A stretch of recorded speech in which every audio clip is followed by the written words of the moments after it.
What's up and welcome to Ahead of the Curve. This is your host, Jonathan Gellner, and thank you so much for joining us today. This podcast is powered by Stick and Ball TV, the baseball and softball streaming platform. If you haven't gotten a chance to check it out already, check them out at stickandball.tv or on the Stick and Ball TV mobile app. On today's show, we have on Virginia Commonwealth head coach Shawn Stiffler.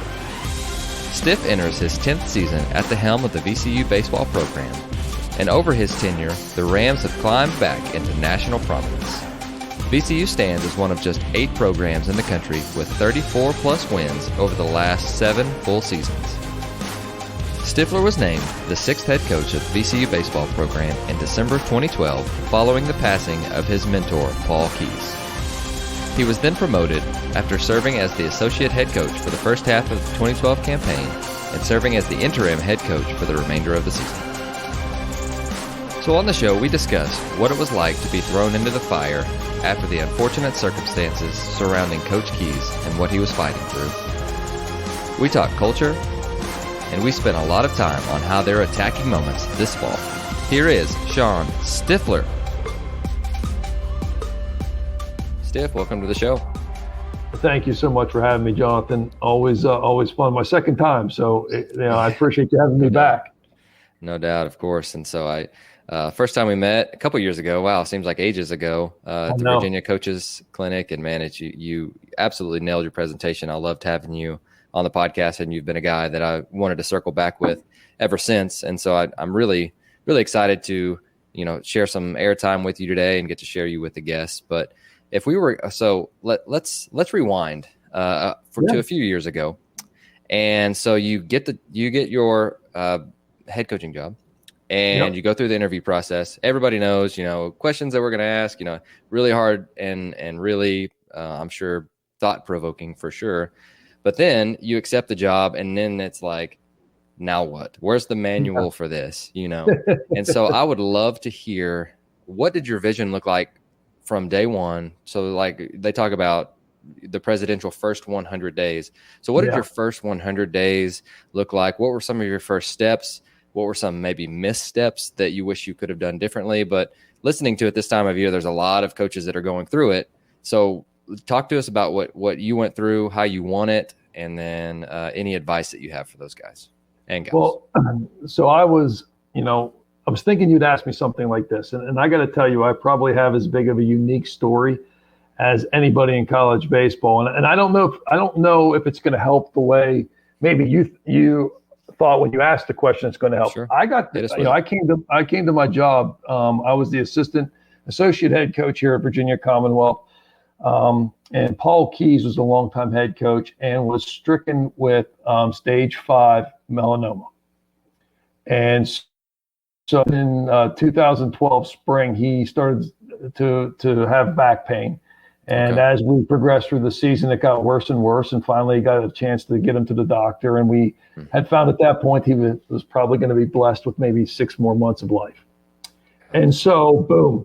Okay, here, now you're running the program. Head coach literally left that day. Okay, and had to start fighting for his life and taking care of his family and preparing himself for that. And so immediately I just got thrown into the fire. And I've been very, very lucky and blessed working for Paul Keys, and he prepared me as a head coach every day. Worked for longtime baseball coach at George Mason University, Bill Brown, same. Just prepared me to be ready for you're never ready for a scenario like this, but prepared me to be able to take over the team. And so we had to finish the rest of that spring, and myself and our assistant coach at the time, Jeff Palumbo, who's now associate head coach at East Carolina. Coach, I took the pitchers and away we went. Jeff took the offensive players and away he went. And we really just stayed in charge of those areas. But had to walk a team through losing and dealing with the life of their current head coach and understanding that we were going to probably have to mourn the loss of him. It did happen about 6 or 7 months later that fall. But however, come to grips with that. So there was a lot of teaching and some moments there that that I'll never forget. And as painful it was at the time to go through it, there were some things that I've learned and some bonds that I've made during that time that I'll never forget. And that I will cherish forever, including my relationship with Paul Keyes as he got sick and how much we grew. But, you really learn of what you don't need when you go through a scenario like that, and what a program really needs and what a program doesn't need. And, as we moved through and Paul ended up passing that, I then took over the program for good in the spring of 2013. It took till about a year and a half after that till I really felt like the program had evolved into mine, and where I was making decisions, and I was no longer just trying to keep the program surviving from the fact that, when you have a legendary head coach pass away, you're trying to keep recruits. You're trying to figure out who you are as a head coach. You're trying to keep the guys on your team from transferring. You're trying to live up to the expectations that he set.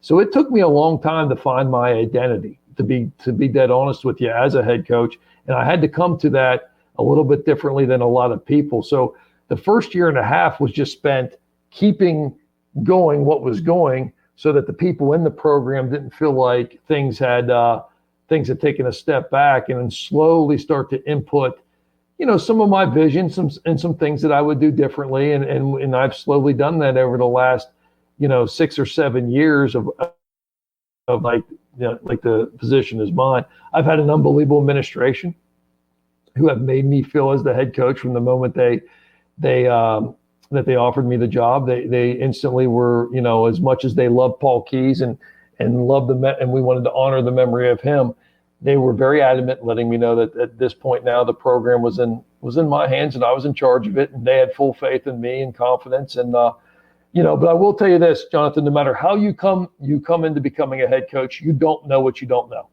Sure. And things arrive on your desk where you're like, okay, well, who should I go to for this? And then the person across the desk from you will say, you're the person who has to deal with it. Sure. But stuff. And, you have to surround yourself with really good assistants who have the same vision, and you have to have a administration that feels the same way. But you have to understand that there are things that are going to come up that you can't necessarily prepare for, because you haven't thought of preparing. And again, and we're going to talk about this probably throughout the entire podcast tonight, but that's where your core values, your standards, your beliefs have to be strong, and you have to stick to them and not waver off of them, because you're going to need those. And that really is the core basis for all your decision making. So to be quite honest with you, I've never won an interview. I've never gone in and been the guy that, I kind of came into it differently.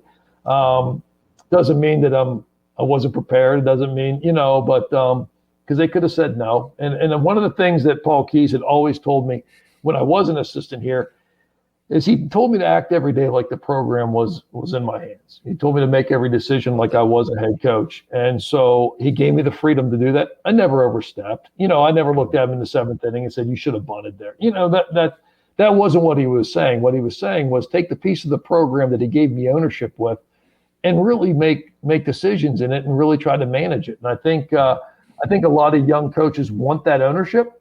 Yep. But we also need to understand that what comes with leadership and comes with responsibility is making tough decisions. And if you're going to be in charge, at what point you do become a head coach, you're not going to be able to look over your shoulder and ask somebody, what do you think? I mean, obviously you want mentors and people to ask to, but I would encourage anyone, if you want ownership and you want a piece of the program to be yours, then you also have to take on the responsibility of the tough conversations, the tough questions. Mm-hmm. No, I love that. And so you mentioned your process of coming up with standards and core values. And just this morning I was listening to Ryan Hawk's Learning Leader show, and he had on a basketball coach in Ohio. And so he laid out his standards and said, and so Ryan flipped this question on him and he said, well, what if you guys don't win with your standards? And he goes, I can live with that. He goes, but once we get away from being who we are and who we want to be and how we want our programs run, then that's when I can't live with that. So question number one, I would love to hear your process in coming up with those, and that just, I guess that triggered that response that I heard that this morning, and you mentioning that is kind of along the same lines, which I really want to highlight. Yeah, I think when it comes to starting to learn your core values and your stand, I think the first thing you have to do is look internally, like the standards that we have kind of created for the program at VCU are the only standards, to be honest with you, that I know how to live and coach by. I couldn't live and coach by somebody else's standards because they don't mean that much to you, if you know what I'm saying. Of course, there's pieces that we all want to pull, but they have to be the standards that you absolutely believe down to your breath. Like they have to be the pieces that you absolutely cannot waver from. And obviously here comes our standards, and from our standards may become some team rules. Okay. But really at the end of the day, we ask our guys to be Rams. We ask them to be responsible. We ask them to attack the moment. We ask them to be mentally tough, and we ask them to serve each other. We're Rams. Okay. And so the first thing we talk about is responsibility every day, to be able to show up and whatever your responsibility is to do in that moment, being ready to be ready. We talk about all the time. When you go to class, what does ready to be ready mean? It means when you sit down, when class starts at 8:00, you are sitting down, you're in there, your notes are out, your book's out, your laptop's open, you're ready to be ready. When the fastball is coming, you're on time and ready to be ready to hit it. We talk to our guys about being responsible means ready to be ready to us. And from there, we want to do everything with an aggressive and a forward mindset. We want to attack the day. I'm a firm believer your day is going to go exactly how you create it.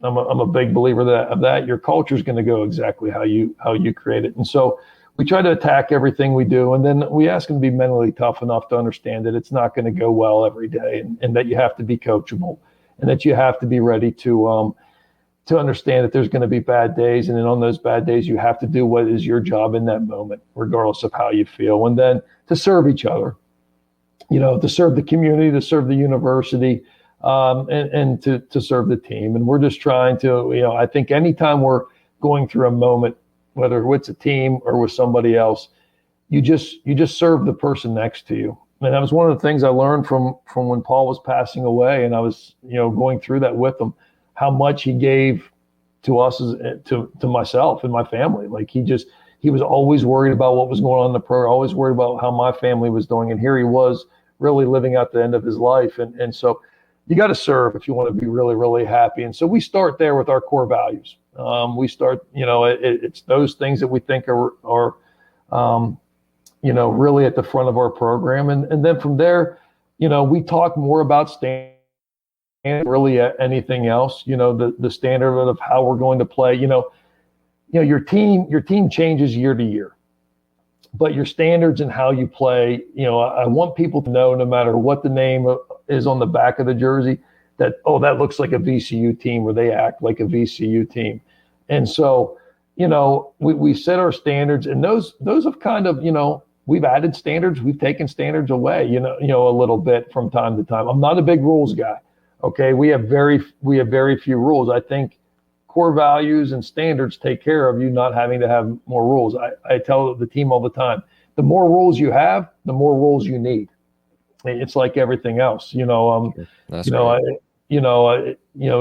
end up having to create rules because you've set other rules. And so what I've never wanted to set out to be was a guy who said something, hey, this is really important to me on one day, and then forgot about it the next.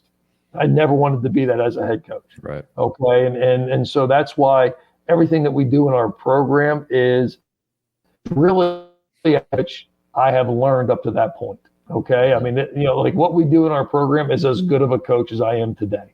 I don't try to do anything different than what I truly understand, and I believe is at the core of my values. And so we talk about standards all the time, whether it's academic standards, whether it's on the field standards, and whether it's in the community standards. We talk about those things every day, and how, and ways to improve them, ways to get better at them, but I think those are things if you're coming up with the standards of your program, they have to believe you have to be able to write them down on a piece of paper within 5 seconds. And if you can't do that, they're not a standard of yours. They're not. Sure.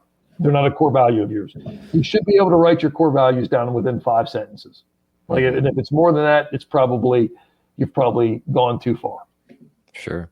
No, it reminds me of whenever Steve Kerr went out and met with Pete Carroll. Are you familiar with that story? I'm not. So Steve Kerr just got the Golden State Warriors job, and he loved Pete Carroll's practices. So he went out to join him for a practice. And so he was like, man, I love this. Like, what are you doing? And he talked about a lot of the same stuff that you're mentioning of, hey, it's got to be yours.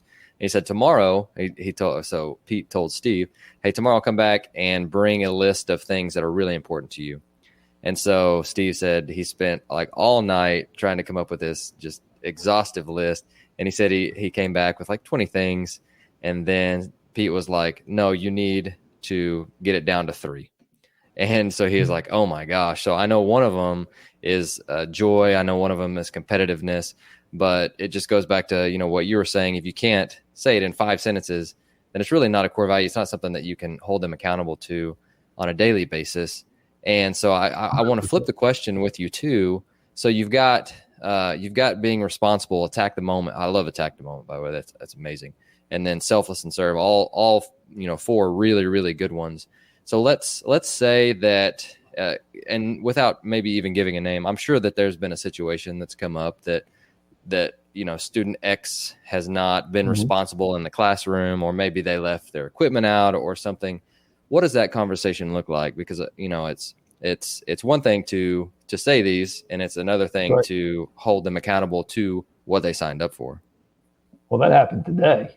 Oh, nice. Awesome. Yeah, I mean, this stuff happens daily, Sure, and so you're dealing with, especially this time of year, you're dealing with so many newcomers, right? And they're learning and they're trying to, I think you have to take everything on a case by case basis a little bit. There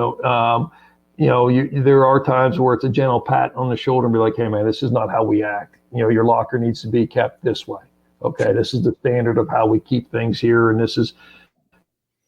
And then there's a conversation today where I'm not going to get into a he said, she said with academic coordinators or professors. The guys know that. Okay, I tell people all the time, what's important to you, your values show what's important to you, or your actions show what's important to you. And so I tell the guys all the time, how do you know that you're in the lineup? Well, I check as soon as you post it. Yeah, because it's important to you. Sure. All right, but yet you don't check your homework assignments that night. And so at the end of the day, just continuing to make them understand what is important to them and how every action. For instance, we had 2 guys today that they missed some assignments, weren't handing in work. They just weren't managing their time right. And I said, okay, well, you need to step away from baseball until you get these assignments ready and manage your time right. And then we had another player get injured today. And before you know it, we were down to 1 middle infielder at practice today. And so, you look at the team and you say, okay, if this is April, all right, because, these 2 guys made bad decisions and could not be a part of the program today because they didn't take care of their academics. And then this guy really got hurt. Like this is a real injury. This guy really got hurt. We're down to 1 middle infielder right now. And so that affects all of us and affects the entire team. And so, you just try to use those moments to educate the guys and make them see that, look, if somebody doesn't turn in an assignment or we do the wrong thing at the wrong time of year, that could cost us, a game. And that game could be the game that costs us making the conference tournament or being in that large team. Decisions have ripple effects on everything that everything that you do. You have a ripple effect on how you're affecting people and how you're affecting the people beside you. And so we just constantly try to make them understand that every decision they do is going to affect the rest of the team and the person beside them. The other thing we talk about all is you cannot win a championship in the fall. You can't do it. You can't win a championship in the fall. You have to layer days on top of each other, but you can lose a championship in the fall.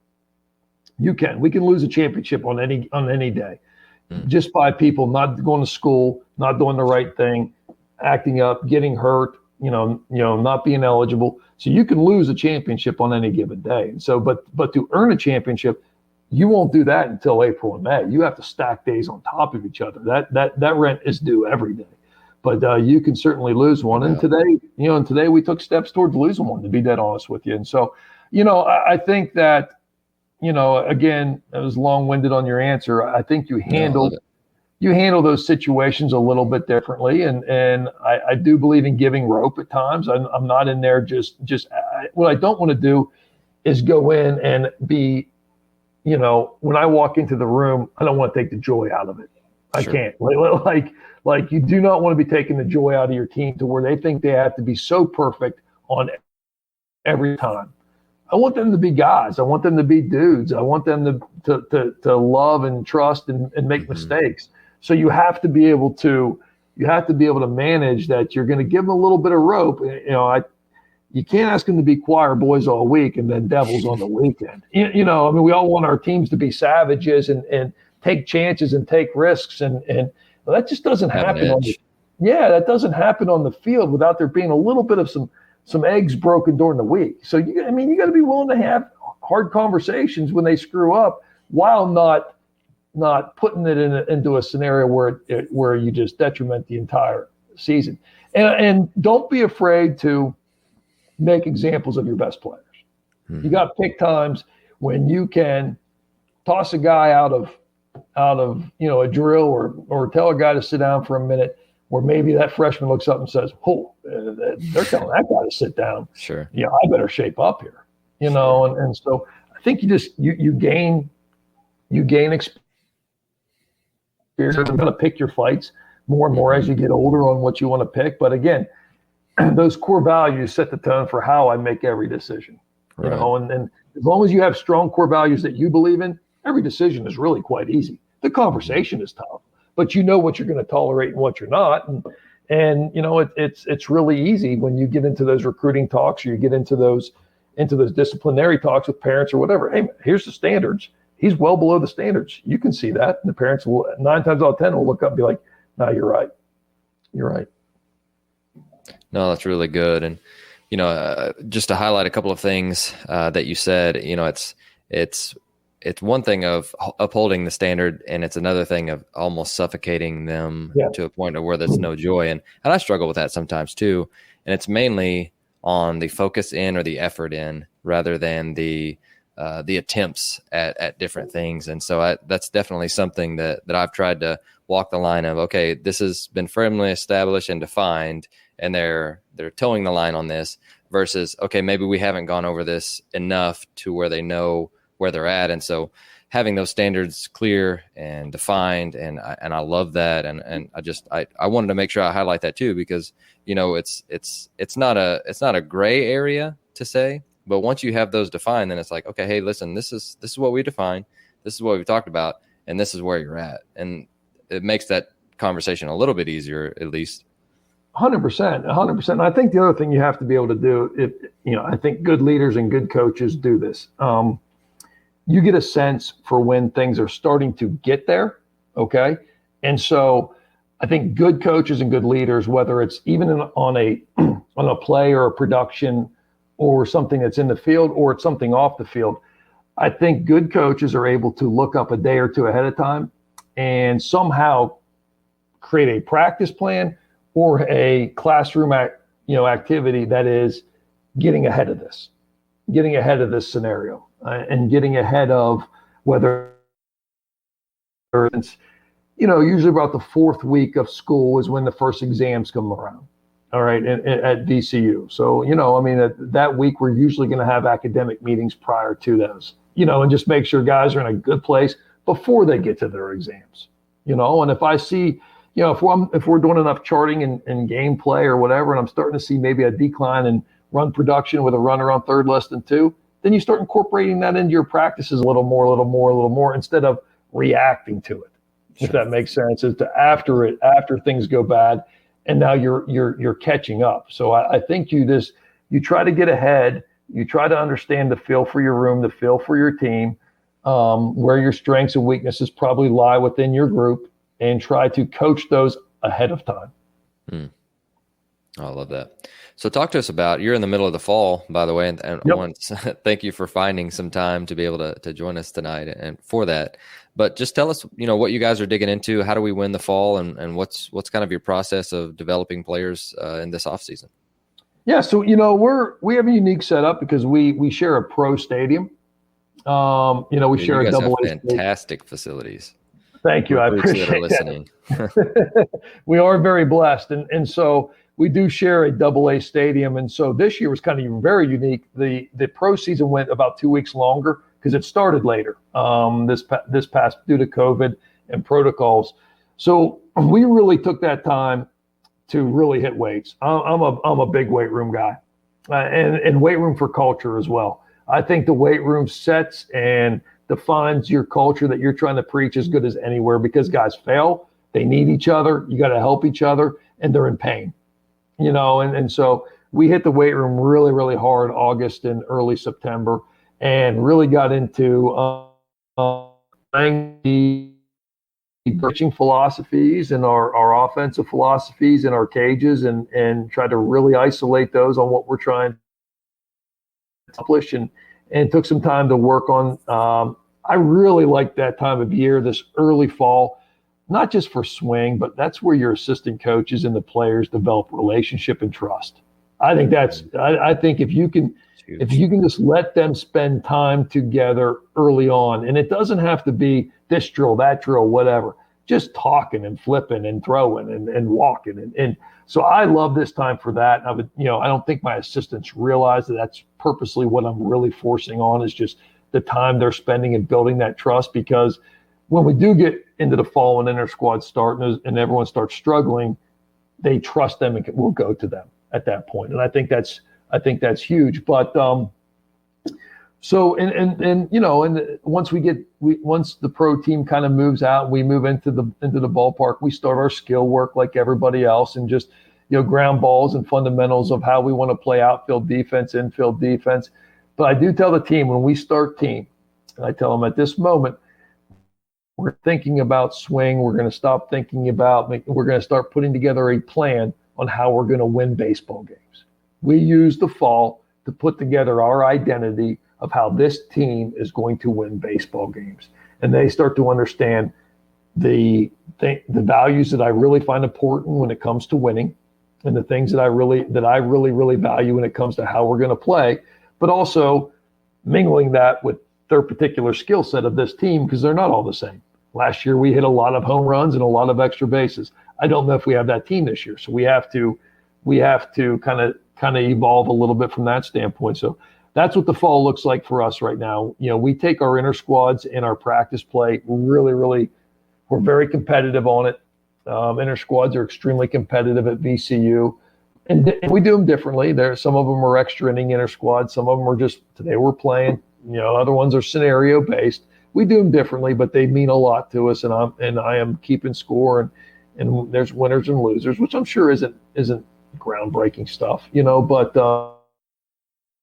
on these 45 days when we are together as a team, putting together the formula that we are going to use come February to win a baseball game.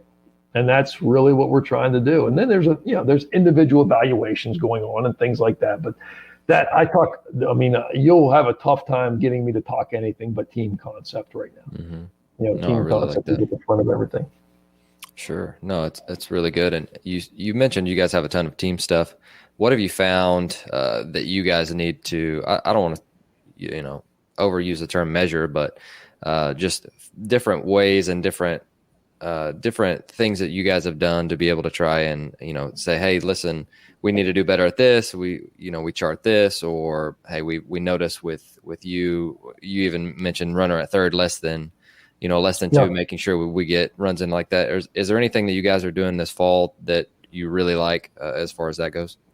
Well, as I've grown to understand a little bit more of this generation player, I have found that maybe not so much bringing attention to things that we're not doing well, as opposed to just incorporating it in practice more.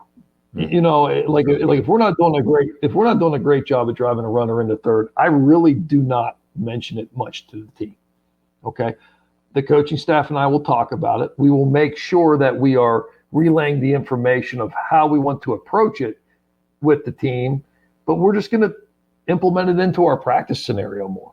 And we're just going to work on it more without really bringing it into as being because what I don't want is every time the team comes up and there's a runner on third to think about, oh man, we've been terrible at this. He's got to get this guy in. And then everybody's like, look, you better get this guy in. Mm-hmm. And that's 24-year-old Shawn Stiffler as coach. You know, that's not 42-year-old, you know, and so I've realized, I think through then, that this generation doesn't necessarily react to that. And I think, you know, we try to do the video game, you know, competitiveness where we're just trying to up the level every time. You know what I mean? We're just trying to, you know, because I think the new athlete is competitive in a different way.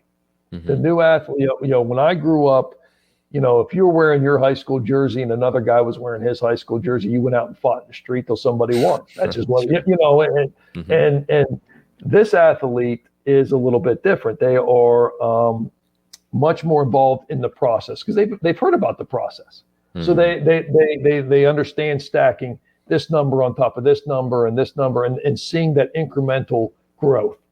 And so I think, you know, coaching that way and trying to get them to, you know, just continue to up the ante and layer things on top of each other is something that we really, really try to do. We just try to layer our practices and give a little bit more each time when it comes to the drill work. But I'm very, very big when it comes to, we really talk about on the defensive side. We set everything up to stay out of the big inning.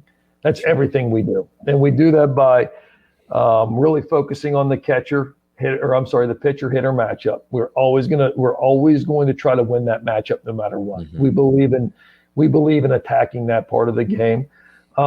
You know, from there we keep first base in order, second base in order as much as possible. We try to keep the base runner at first base. So we throw the ball to second base all the time when it's hit to the outfield. I mean, we very rarely try to throw to lead base. We're just trying to keep the guy at second base, and then you know, from there we're just, you know, communication is a big part of what we're trying to do with it. You know, from that standpoint is how we communicate it to where the ball needs thrown. And the last thing is we really don't pick a lot of balls in our program. We try to block them, you know, and we're just trying to keep the ball in front of us all the time. We try to keep the ball in front of us all the time. And we try to implement that into all of our drill work. And what I have seen is it's just helped us limit free bases as we the season. And then offensively, we have a set of metrics that we're trying to hit. You know, we really believe that we are trying to score 5 runs. We have shown that when we score 5 or more runs, we win over 60% of our games. And so that's our measure, you know, in offense. So, you know, if we have an opportunity to ever just expand and get ahead and go up one more, whether it's, you know, we will bunt to do that. We will look to score that runner in from third, or we will hit a double. It depends on who the personnel is. But we talk about getting the 5 all the time and what those metrics look like to get there and what we value. And we really value the 3-2 count. We really value,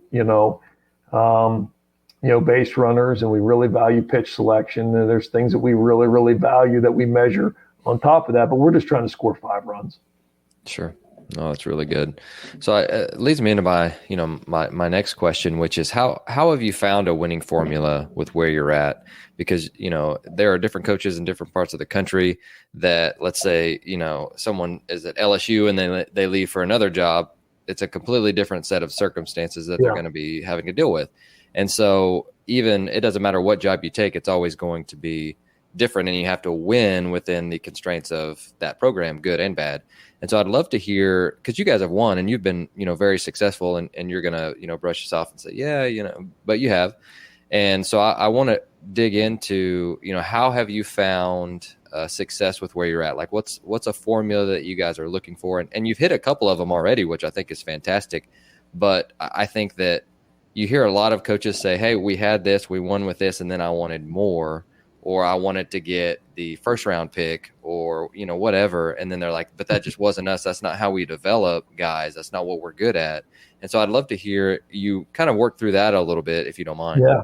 Well, I think that one piece that you just touched on where, you know, you start winning and then you start wanting to up, you know, you want the first round talent, you know, and I think I realized pretty quickly our talent at VCU, though it be very good, seems to kind of level off at a certain spot. Like kind of the talent level that we've gotten over the last 8 to 10 years is about where we are. You know, I mean, it's almost, I don't want to say it's as good as we get sometimes, but it is. No. We don't get much better or much worse, you know, and then from there, you kind of look up and, you know, our best teams have always hit kind of between these offensive metrics, and our best teams have always pitched kind of between these offensive metrics.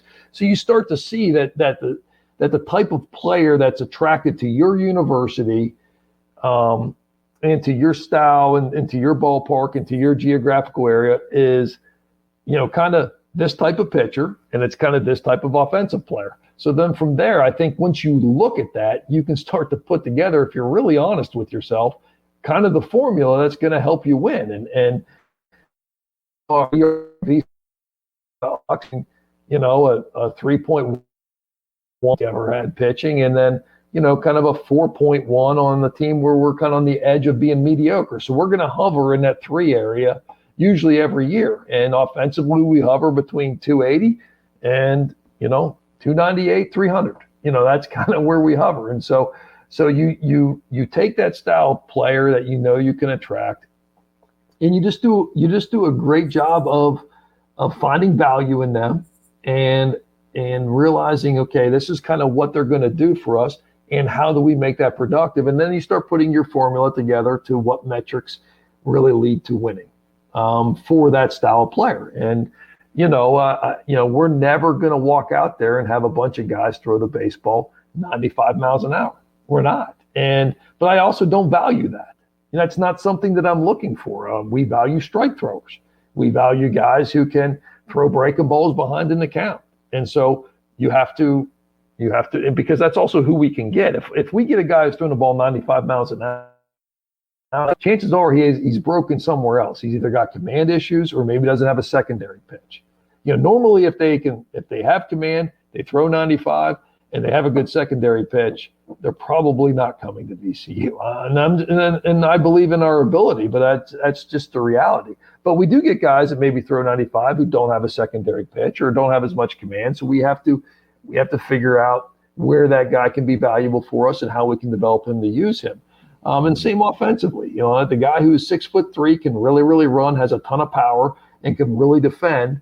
Doesn't come to VCU all that much. So we have to pick where we're going to use those different pieces or what they're deficient in. So, you know, we kind of know where our numbers are going to lie, and we kind of know what those breaking points are. If you pay attention to your teams, if you start looking at the numbers inside the numbers, and you can kind of come up with your own formula for how to win. And then once I've kind of figured that out, you know, 6-7 years ago, to be honest with you, come off it. Like no matter what's new and what's new age, I learn it, I listen to it, I evaluate it. But what I know is what I know right now, and this is how we play. And so I just really stay to it, and I continue to try to refine that process of the style of game that my team's going to play. And you know, now that I've been a head coach for, you know, I think this will be my 10th year maybe, or almost 10 years.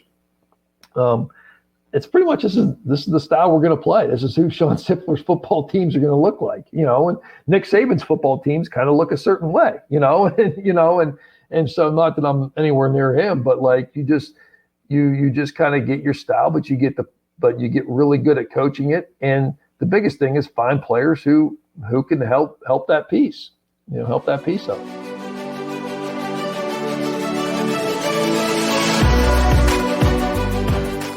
Thank you for listening to Ahead of the Curve.